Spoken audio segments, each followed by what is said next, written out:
Den morgen virkede alt for normalt. Kaffen stod stadig varm på bordet, legetøjet var spredt ud over gulvet, og tvillingernes gråd genlød som altid gennem huset. Men noget inde i ham, en mærkelig stilhed, der kom fra soveværelset, var allerede ved at annoncere, hvad der skulle komme. Han kaldte på sin kone 1, 2 gange, 3 gange. Intet. Han gik til soveværelset, sengen var ret, skabet var åbent, halvdelen af hendes tøj var væk, hendes mobiltelefon var slukket. Han løb gennem værelserne, kiggede i baghaven, i garagen, og ingenting. Det var som om hun var forduftet fra verden. Ingen seddel, ingen forklaring, ikke engang et farvel. Bare tomhed og lyden af grædende børn, som om de fornemmede, at der var sket noget meget alvorligt. Først forsøgte han at tænke logisk. Hun må være gået ud med en ven og kommer snart tilbage. Men timerne gik. Han ringede til sin svigermor, venner og naboer, men ingen vidste noget. Sidst på eftermiddagen begyndte han at føle sig desperat. Hvad nu, hvis der var sket hende noget? Han tog til politistationen for at indgive en anmeldelse, men fik at vide, at det var normalt, og at han skulle vente længere. Hans børn var urolige, og han kunne næsten ikke tænke.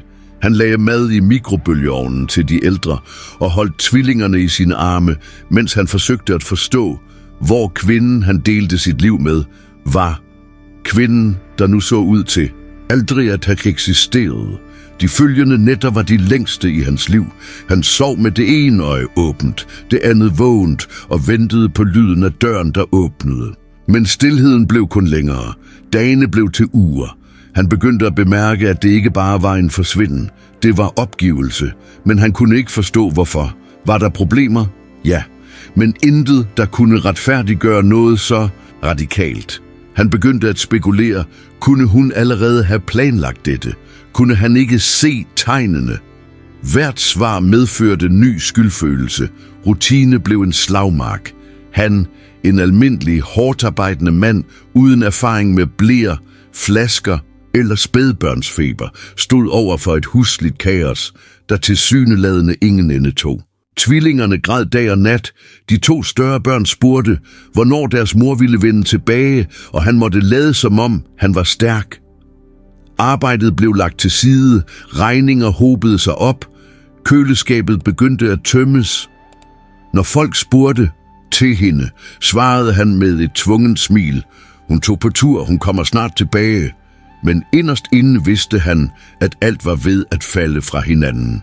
En dag, udmattet og uden at vide, hvad han skulle gøre, satte han sine børn i bilen og kørte til sin mors hus. Det var hans sidste håb. Da han ankom, og hun åbnede døren, brød han simpelthen sammen. Han følte skam, smerte, svigt. Hans mor krammede ham uden at stille spørgsmål. Det var den første nat i uger, hvor hans børn sov fredeligt, og det gjorde han også. Men inderst inde havde han stadig brug for svar. Der var noget galt, han kunne mærke det, og uanset hvor hårdt han prøvede at komme videre, fortalte noget inde i ham, at hendes forsvinden skjulte noget meget større. Noget, der alligevel ville eksplodere som en bombe. Det var kun begyndelsen på historien, for det han opdagede næste gang, var det, der ændrede alt for altid. De følgende dage i hans mors hus bragte ham en vis lettelse, men de slettede ikke det indre kaos, han bar på. Hans krop var til stede, men hans sind var altid et andet sted. Han sov lidt, brystet fyldt med spørgsmål, og han vågnede endnu mere træt, end da han gik i seng. Børnene syntes at tilpasse sig hurtigere. Hans bedstemors komfort, duften af hjemmelavet mad, den kærlige opmærksomhed, alt dette lettede det tavse traume ved forladelse, men for ham var vægten anderledes. Han følte sig knust af en byrde, han ikke havde bedt om at bære alene. Det at være både far og mor til 4 så små liv. Praktiske udfordringer fulgte snart. Bleer løber tør, dyr mælk, pludselig feber midt om natten, ødelagt legetøj, uforklarlig gråd. En af tvillingerne fik en allergisk reaktion, og han måtte skynde sig til hospitalet med hende i armene, rystet af frygt. I receptionen, da de spurgte til barnets mor, vidste han ikke, hvad han skulle sige. Han stammede, forblev tavs og endte med at sige, hun er ikke hos os mere. Blikkene fra de ledsagende var en blanding af medlidenhed og dømmekraft. Det var, som om alle forventede, at han ville fejle. Og han prøvede alt for hårdt på ikke at give nogen tilfredsstillelsen af det. Arbejdet blev et problem. Han havde været væk i uger, og hans chefer begyndte at lægge pres på ham. Du er nødt til at gå tilbage, sagde de. Men hvordan? Hvem ville han efterlade 4 børn med? Han havde ingen penge til en babysitter. Dagplejen var fyldt, og han ville ikke efterlade sine børn nogen steder. Han begyndte at sælge værktøj, møbler og endda den cykel, han plejede at arbejde. Han brugte netop på at researche på internettet, hvordan man tager sig af tvillinger, hvordan man fodrer babyer alene, hvordan man håndterer følelsesmæssige kriser hos børn, der er forladt af deres mødre. Sandheden er, at uanset hvor meget han prøvede, følte han altid, at han fejlede. Midt i dette sammenbrud begyndte han at få små følelsesmæssige udbrud. En dag råbte han af en af sine sønner, fordi han havde tabt sin tallerkenmad. Han græd på badeværelset over det og hadede sig selv for at miste kontrollen. Han følte sig skyldig over alt. For ikke at have været nok til, at hun kunne blive. For ikke at have lagt mærke til skiltene. For at være så knust indeni. Hans mor forsøgte at hjælpe, men hun var også gammel, begrænset og med sine egne traumer og gamle meninger. Nogle gange sagde hun hårde ting. En kvinde, der går sådan, er fordi hun allerede var sammen med en anden. Han foretrak ikke at lytte. Han ville ikke tro på, at kvinden, han havde bygget et liv med, ville forlade sine egne børn for en anden mand. Men hvad hvis det var sandt? Jeg kiggede på hendes gamle sociale mediebilleder og søgte efter spor, kommentarer, likes, der kunne afsløre noget. Men hendes profil var stadig intet tegn, ingen spor, ingen opdateringer. Dette gjorde ham endnu mere forvirret. Hvis hun var gået for at leve et andet liv, hvorfor forsvinde fra alting? Hvorfor ikke engang en besked til hendes børn? Han begyndte at tænke på mørkere ting. Var hun i fare? Havde nogen tvunget hende til at forsvinde, eller flygtede hun selv fra noget, han aldrig vidste?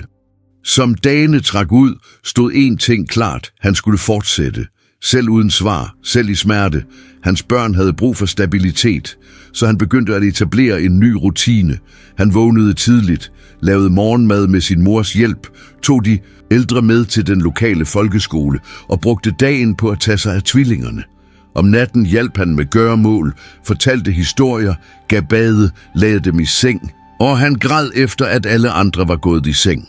Jeg græd stille, så ingen kunne høre, fordi inderst inde håbede jeg stadig, at døren en dag ville åbne sig, og hun ville være der. Men en eftermiddag, mens han rodede i en kasse med gamle ting, fandt han noget, der ville ændre alt. En slukket mobiltelefon dybt inde i rygsækken, hun havde på, inden hun forsvandt. En enhed, han svor, hun havde med sig, men som af en eller anden grund var blevet efterladt. Og indeni det, noget, der ikke kun forklarede meget, men som også åbnede en dør til en sandhed, han aldrig kunne have forestillet sig. Det var begyndelsen på en ny undersøgelse, og den definitive afslutning på illusionen om, at hun simpelthen var gået. For fra det øjeblik af ville han forstå, at hendes forsvinden ikke var forladt, den løb væk. Og det var ikke ham, hun flygtede fra. Da han fandt sin mobiltelefon i bunden af sin glemte rygsæk, stoppede hans hjerte næsten. Det var en gammel model, men den var stadig i et stykke. Uden at tøve løb han til den nærmeste stikkontakt og tilsluttede den for at oplade. Skærmen lyste op, og der var den sidste konkrete forbindelse, han havde med kvinden, der var sporløst forsvundet. Hans hænder rystede, mens han ventede på, at systemet skulle starte op. Han vidste ikke, hvad han ville finde, men han var sikker på, at det ville ændre alt. Så snart enheden tændte helt, begyndte han at søge igennem den. Billeder, videoer, beskeder, alt virkede normalt. Indtil han i en note-app fandt en besked gemt med datoen 2 dage før forsvinden. Den var kort, men nok til at ryste alt. Hvis der sker mig noget, så slå op på navnet Douglas i historien om nummer 973. Hans blod løb koldt. Hvem var Douglas? Han havde aldrig hørt det navn. Var det en ven, en pårørende, en fjende? Han løb hen til opkaldslokkene, og der var det Douglas' hyppige opkald i dagene før forsvinden, slettede beskeder og mærkeligst af alt, et nummer registreret som work, der var tydeligt personligt. Det var som om hun ville skjule den kontakt. Fra det øjeblik vidste han, at han ikke længere havde at gøre med en simpel opgivelse. Det var noget andet. Noget, der involverede frygt, hemmelighed, måske endda trussel. I dagene efter helligede han sig besat til at efterforske. Han brugte apps til at forsøge at gendanne slettede beskeder, besøgte online hjælpefora, kontaktede venner af sin kone, som måske vidste noget, men ingen talte op. Enten vidste de det ikke, eller også var de bange. En af hendes tidligere kolleger stammede, da hun blev spurgt. Han sagde simpelthen, hun havde nogle problemer, men hun fortalte os aldrig alt. Dette øgede kun følelsen af, at der var noget mørkt bag hendes forsvinden. Noget hun forsøgte at skjule for at beskytte sine børn, eller måske sig selv. Han besluttede at ringe til Douglas' nummer. Telefonen ringede 1, 2, 3 gange og gik til telefonsvareren. Han prøvede igen. Og igen. På den 3. dag besluttede han, at han skulle videre. Det lykkedes ham at finde en adresse knyttet til nummeret CPF, et simpelt sted i et afsidesliggende kvarter tæt på togskinnerne. Han lånte sin mors bil og kørte dertil. Han bankede på døren, og en ældre kvinde svarede. Hun sagde, at Douglas var hendes barnebarn, men at han havde siddet i fængsel i et par måneder. I fængsel? Hvorfor? Hun tøvede så ham i øjnene og sagde, problemer med farlige mennesker, stoffer, trusler. Din kone var involveret i det her, ikke? Det var som at blive slået i maven. Hendes forbindelse med Douglas var ikke en hemmelig romantik. Det var noget meget mere alvorligt. Frygten, de hyppige opkald, den pludselige forsvinden. Alt begyndte at give mening. Hun var blevet involveret i noget helt uden for deres normale rutine. Måske var hun blevet truet. Måske var hun blevet tvunget til at flygte. Måske var hun blevet brugt. Men hvorfor havde hun aldrig fortalt ham noget?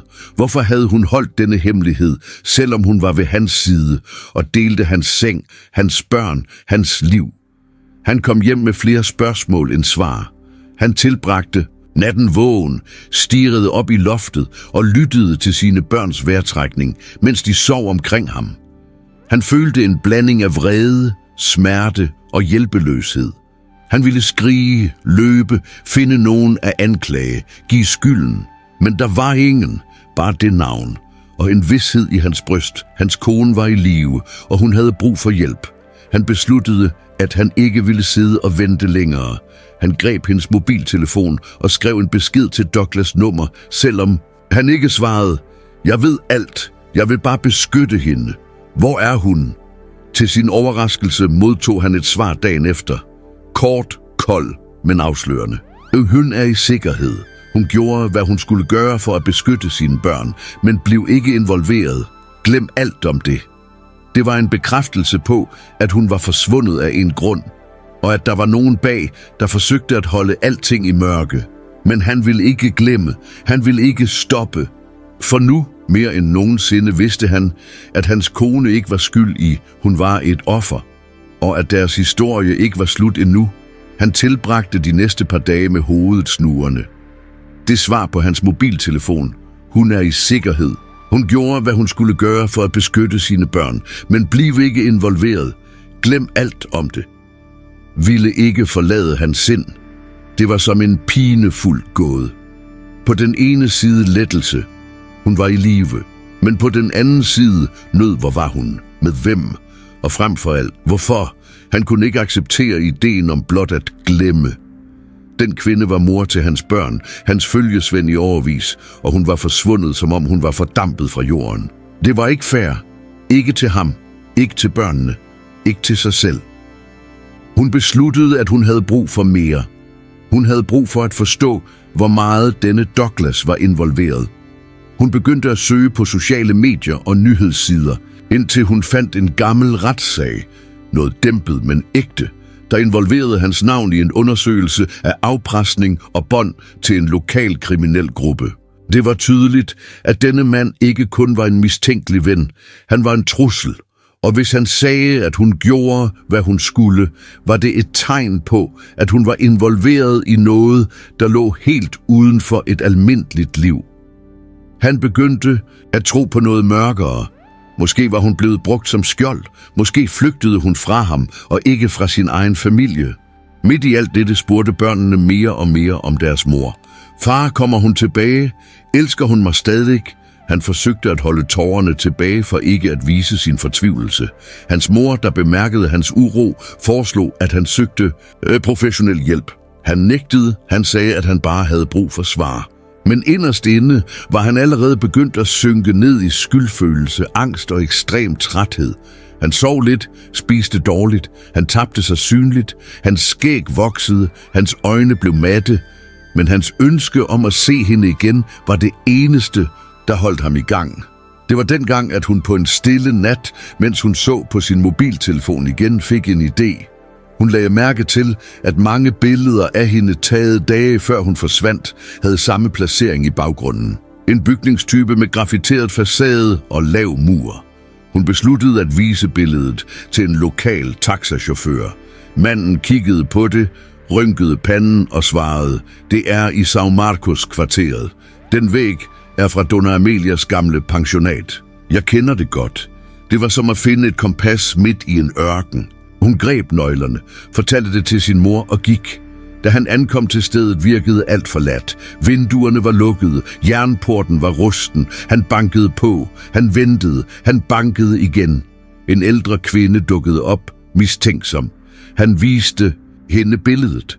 Han spurgte, om hun genkendte ham. Kvinden tøvede. Hun kiggede ham lige i øjnene og spurgte, du er børnenes far, ikke? Han frøs. Hun fortalte mig om dig. Hun sagde, at hun løb væk for at beskytte dig. Og hun sagde, at hun kun ville blive et stykke tid, men så forsvandt hun også herfra. Hans hjerte skyndte sig. Det var ægte. Hun var gået forbi.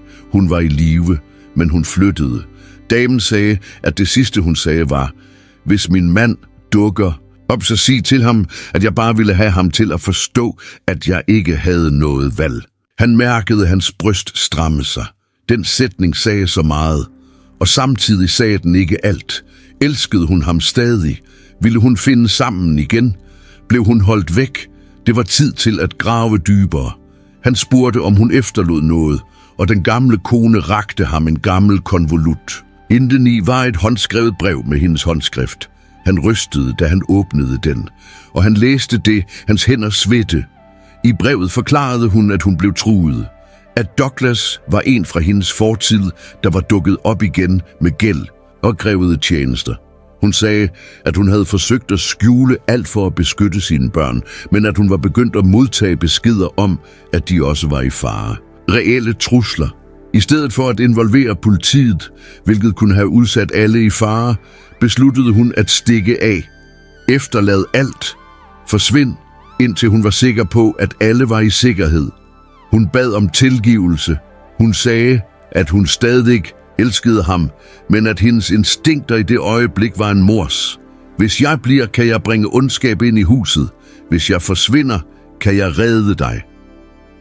Da han var færdig med at læse, græd han, som han ikke havde grædt i lang tid. Et skrig af smerte, af kærlighed, af længsel og af respekt. For første gang forstod han, at hun ikke havde forladt ham. Hun havde kæmpet på sin egen måde, så godt hun kunne. Og nu, mere end nogensinde, vidste han, at han ikke ville hvile, før han fandt hende. Ikke af vrede, ikke af skyld, men fordi hun fortjente at komme tilbage, fordi hun ikke flygtede fra ham. Hun beskyttede den familie, hun havde bygget sammen med ham. Brevet, han holdt i hænderne, rystede lige så meget som hans fingre. Det var som om ordene, der var skrevet med en sådan smerte og hastenhed, stadig var i live, hviskende sandheder, han aldrig havde forestillet sig. Verden omkring ham syntes at dreje langsomt. Lyden af gaden forsvandt, og alt hvad han kunne tænke var, hun forlod mig ikke. Hun prøvede at redde os. Det ændrede alt. Han genlæste hver sætning, hver kurve i bogstavet, som om han ville huske det. Hendes ord var der, smertefulde, beskyttet af frygt, præget af beslutninger taget på grænsen af fornuften. Det var den forklaring, han ledte efter, men også begyndelsen på en ny rejse. Tilbage hjemme hos sin mor sad han på sofaen og var tavs i timevis.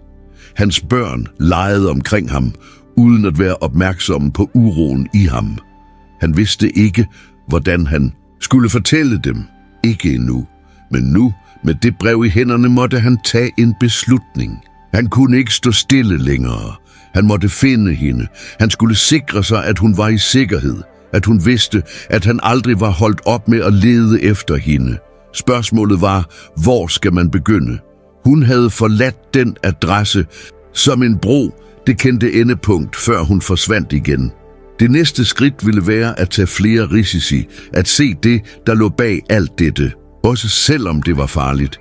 Han gik tilbage til at undersøge Douglas, nu med et nyt perspektiv.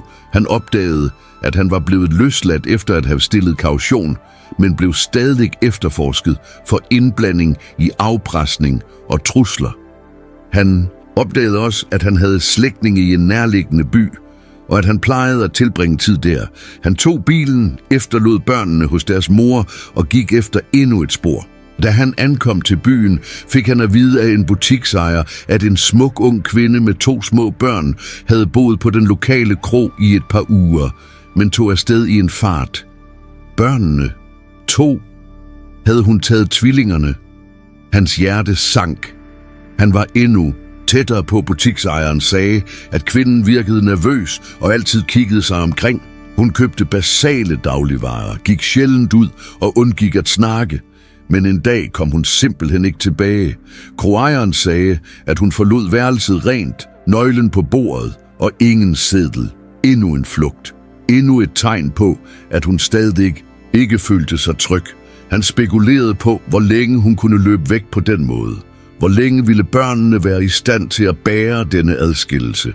Hvor længe ville han selv kunne modstå uden at vide, hvor hun var, om hun spiste, om hun sov, hvis hun stadig græd, som da hun forlod ham? Han vendte frustreret, men bestemt hjem. Nu forstod han. Hun var ikke flygtet af fejhed, men af mod. Hun havde gjort alt alene, tavst, uden at involvere nogen, men han kunne ikke længere lade hende fortsætte sådan. Han gik til politistationen med brevet i hånden og fortalte dem alt.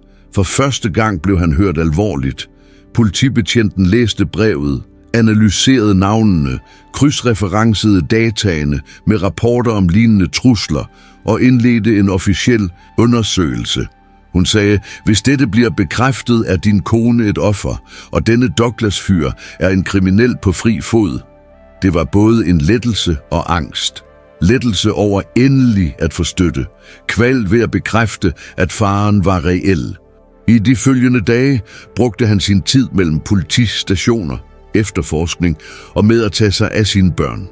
Han begyndte at fortælle dele af sandheden til de ældre, så de kunne forstå. Han sagde, at hans mor skulle holde sig væk for at beskytte dem, men at han elskede dem meget. Børnene forstod ikke alt, men de græd. De mærkede det. De bad ham om at optage en lydbesked til hende, hvis han nogensinde fandt hende. Den ældre dreng sagde, mor, vi er ikke sure, vi vil bare have, at du kommer tilbage. Det knuste hans hjerte, men det gav ham også endnu mere styrke. Det var dengang, han blev ringet op fra politistationen.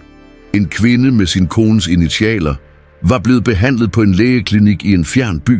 Falsk navn, men det samme ansigt. De havde overvåget hende lige siden. En undercover politibetjent havde stedet. Det var hans gyldne mulighed. Han bad om at tage med. De sagde, at det var risikabelt. Men han insisterede.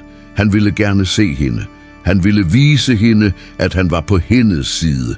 At alt var ved at være slut. Da han nåede det simple hus, hvor hun gemte sig, føltes hans ben svage. Politikvinden bankede på. Hun åbnede den. Hendes øjne blev store, da hun så ham. Der var absolut stilhed. Så tårer. De så på hinanden, som om tiden var stoppet. Hun prøvede at lukke døren, men han sagde, jeg ved alt. Og jeg kom bare for at fortælle dig, at jeg aldrig holdt op med at elske dig. Hun faldt på knæ og græd. Han krammede hende lige der på jordgulvet. Genforeningen var ikke kun mellem 2 voksne. Det var mellem 2 sårede sjæle, der forsøgte at genopbygge sig selv. Knudet varede i lange minutter. Der var ingen ord til at forklare den akkumulerede smerte eller til at helbrede traumerne fra Den genforening, men der var noget stærkere der. En kærlighed der endda såret stadig modstod. Hun hulkede på hans skulder og gentog igen og igen. Tilgiv mig, jeg ville bare beskytte dig. Jeg troede, jeg skulle dø. Han sagde ingenting, holdt hende bare mod sit bryst, som om han endelig havde fundet noget, han troede, han havde mistet for altid. Da hun faldt til ro, så han hende ind i øjnene, tørrede hendes ansigt og hviskede, du er stærk, du reddede vores børn, lad mig nu redde dig. Inde i det lille legehus så han, hvor hun boede. Et enkelt værelse, en provisorisk seng, billeder af hendes børn klæbet til væggen med tape. Hun havde kun taget det nødvendige, hendes minder. Tvillingerne var hos ham, men hun havde efterladt en del af sit hjerte der. På bordet en gammel notesbog med noter om busruter, adresser, koder. Det var dagbogen om en konstant flugt. Hun levede i frygt, skiftede sted for hver ny trussel, mistænksom over for alt og alle. Det var som om hun var blevet en skygge af den kvinde, hun engang var. Hun fortalte alt, hvordan Douglas var kommet og bad om husly og sagde, at han var ren. Så kom anmodningerne, så kom kravene, så kom truslerne.